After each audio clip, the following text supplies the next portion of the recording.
La journée mondiale de la liberté de la presse, le thème cette année, médias pour la démocratie, le journalisme et les élections en période de désinformation. Tiens, je ne savais pas. Très intéressant. La journée mondiale de la liberté de la presse, le thème cette année, médias pour la démocratie, Ah oui, ça, je l'ai déjà vu. La journée mondiale de la liberté de la presse, le thème cette année, Tant vous nous répétez la même chose, on sait déjà. La journée mondiale de la liberté de la presse. Allez, je ne veux plus rien savoir. Je suis sûre qu'on a tous déjà vécu cette situation. Eh bien, si on rapporte cela à notre alimentation, ça s'appelle de la résistance à l'insuline.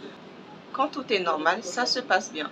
L'insuline vient donner l'information aux cellules de la présence de sucre pour qu'elles puissent les accueillir. Lorsque l'information vous est donnée pour la première fois au journal TV par exemple, vous êtes au courant, vous apprenez et vous agissez ou pas en fonction de l'information que vous avez eue. Mais lorsque la même information revient plusieurs fois, alors là, c'est rebarrant. C'est la même chose avec les cellules. Lorsque vous mangez plus de sucre qu'il n'en faut, elles se disent « Ah, on en a assez déjà de ce sucre qui ne cesse d'arriver encore et encore. » Et à ce moment-là, elles ne veulent plus rien savoir, ne veulent plus recevoir l'information. D'où la résistance à l'insuline.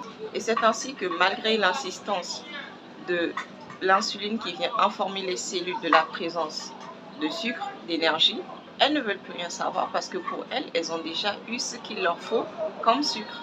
Les cellules laissent librement circuler l'énergie dans notre corps qui, pour ne citer que cela, peut avoir comme conséquence le foie gras, le diabète, l'inflammation chronique, le dérèglement du système métabolique et aussi les maladies industrielles. Moi, c'est assez tout. Ici, tu as la bonne adresse pour apprendre le fonctionnement de ton corps à travers l'alimentation.